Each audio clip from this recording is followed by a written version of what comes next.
Pretty, isn't it? Perfectly balanced. This whole thing should be. The highs and the lows. The good times and the bad. Moments of happiness and sadness. However you want to describe it, life always comes with both. I am only 18, so before I begin this video, I want to say that I have not had enough personal life experience to fully understand this topic compared to someone who is older. However, I still believe that I have learned enough about the balance throughout life to create this video. I want to talk about this because I think it is super important to understand if you were to have long-term happiness. I chose the yin-yang symbol for the thumbnail because it is truly a perfect representation of life, showcasing how the good and bad moments are dependent on each other. I want to center this video around that very concept, and we'll be looking at it on 3 different scales, those being throughout a day, a year, and life as a whole.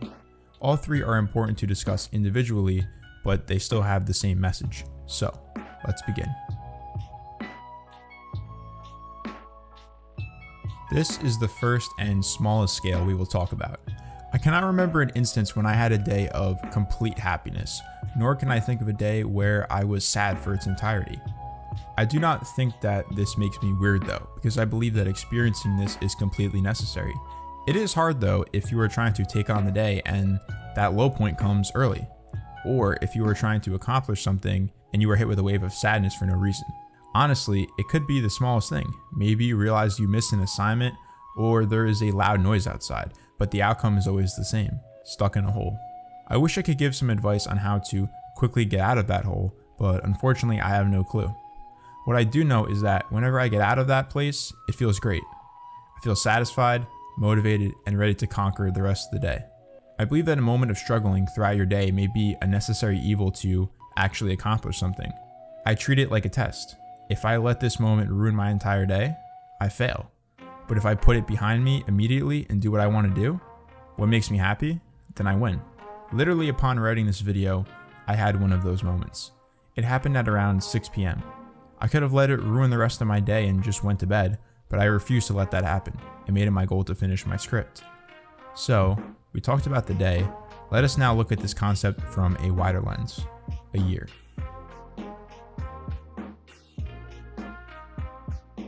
I'm going to try my best to not be repetitive and reword the same points from the previous section. With that said, I think there are different ideas to discuss when looking at the balance of life on the scale of an entire year.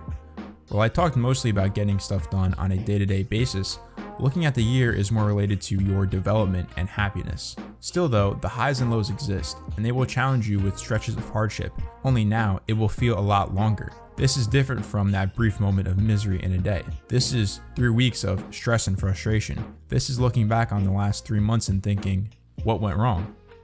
But it's also having a great summer, or it's having a month of everything going your way and feeling like you can't lose. What I'm trying to say here is that no one, not a single person on this planet, goes 365 days straight of 100% positivity. Everyone has periods of anguish, and you need to, because these low points are what give you the best knowledge going forward in your life. And I'm not talking about school here. I'm talking about the kind of knowledge you only get when you hit rock bottom. Nobody can show you what's there. You only understand it when you yourself are at your lowest. But then it's time to put the pieces back together better than they were assembled the last time. Now, when you were in the good time, you can be present, knowing that you got through that challenging time for long-term happiness.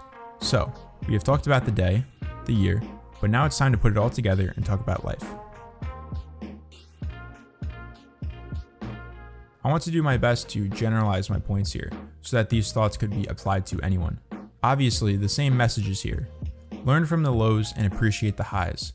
However, there is something else I want to talk about when it comes to your life, from birth to death, and that's the little things. It's ironic that for the largest lens, we view the smallest moments. And I'm going to be cliche here, but I have to be. That's life. Life is all about the little things, but it is human nature to take the little things for granted. With that said, nothing has taught us a better lesson than the situation we are currently in. It's funny because I don't usually go outside much, but the fact that the pandemic prevents me from freely going outside without having to worry makes me miss when I had that option. Going to school, the movies, a restaurant, meeting someone new, being surrounded with other humans. I could continue to list examples of small things we long for now when we didn't think twice about before. Honestly, waking up in the morning and existing has felt different over the past year. I can't really describe it. It's not exactly a bad feeling, it's just weird. Almost like a subtle feeling of paranoia, like there is something in the distance behind you. But on a more positive note, I believe that this pandemic serves as another reminder to live as much as you can when times are good. And I have a feeling that the year following the end of this saga will feel great. I hope it will feel good just to wake up and exist, to walk down your street, to sit outside somewhere, hopefully. Yes, they are. But the night is darkest just before the dawn. You cannot have light without the dark. You cannot have good without evil. You cannot have positive without negative. To close out, I want you to know this. Seriously, from the bottom of my heart, it will always get better. I don't care how bad you have it. I really don't care. One day, you will get a little light, a small win. Then, that will grow into every moment until you realize that the worst part of your life is behind you. And then, you can appreciate the light after rising from the dark. I really enjoyed making this video, and I hope you enjoyed watching it. Please consider leaving a like and subscribing. It would be greatly appreciated. This has been Dark Horse, and I'll catch you in the next video. Sometimes we laugh, sometimes we cry, but I guess you know now.